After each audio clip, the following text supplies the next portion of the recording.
podcast. I don't know. So I have a bunch of very strange things, and it's kind of intense sometimes, so, just roll with it. This poem is something that I've been writing for a few years, and I'm more of like an assembler, and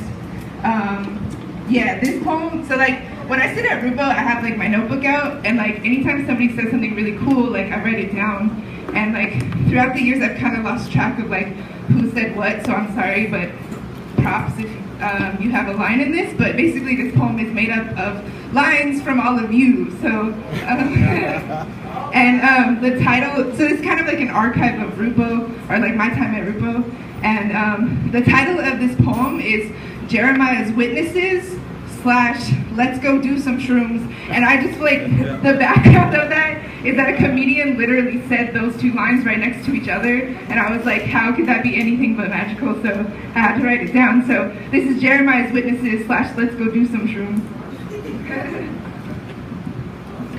This is a soul offering. Let me love you the way I know how. I will never render myself enough to act on my shyness. I didn't go to the moon. I went much further and asked, hello, are you my inspiration? Hey. And she answered, be careful because even the moon gets lit and there is black magic out there, and when they say thank you, run. They know us, no they know us, no they know us, no they know us, they know us, they know us. We are the witches you couldn't burn. We are healing slowly over time. We are learning that it is better to fall into the eclipse than stay away, even if sometimes I feel like I am not flying, but I'm falling with style. Fourth cycles of renewal are not my concern. There's only one sun, and God was the first cop. But I meditate when it gets dark, and I release those things that do not give me fruits. Take time to lay out in fields. I am my own favorite poet. I'm too big for this room. Please ignore my cry for help. Isn't it love how they move in and out of love with you as the victim? Please ignore my cry for help. Love is way too far out to be understood, but most believe the morning is magical.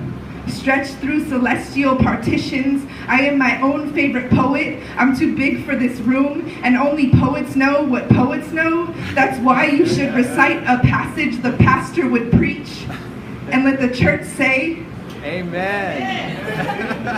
And let the church say, don't babysit, fucker, just hit it and pass. And let the church say, amen. Woo!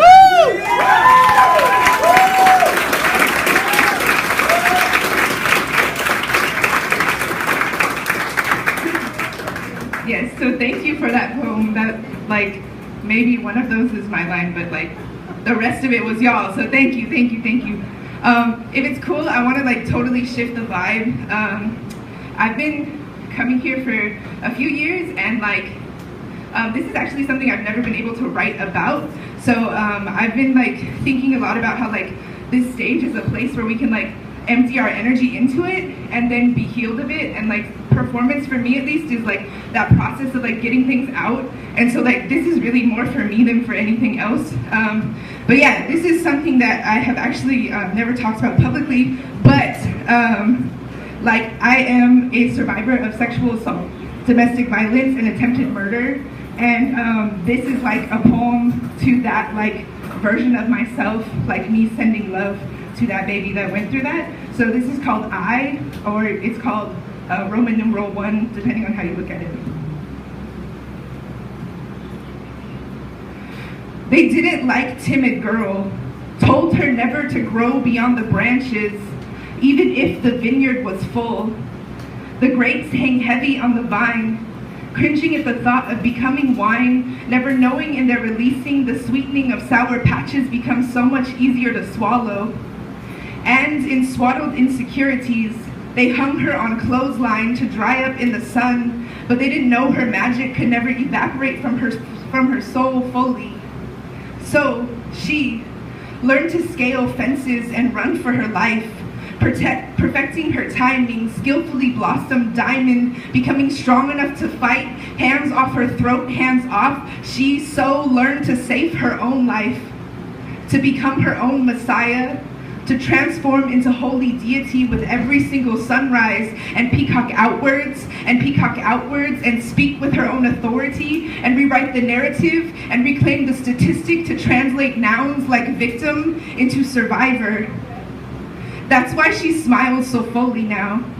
Now that the past is no longer repeating broken record memory or getting stuck inside her body or cutting the tether altogether, now she creates her own story upon kissed palms and knee-bent prayers and poetic utterances, most days speaking in tongues or subverting fear while wielding lightning weapon upon sacred ground. Now, she weaves a future once beyond imagining. By storm-clouded perspective, she carefully threads and intricately blends colorful words and flowery thoughts inside of eardrums, beating to vocal cord vibrations, a chorus of heavenly. She can never be kept colder than the moon, or left to silence, or withering flower stalk. She, resurrected from ash, once too densely packed sediment that nothing could flow so easily, now flows easily, open stream, tumbling pebble, refining into truth, and now she celebrates such broken, now finally healed.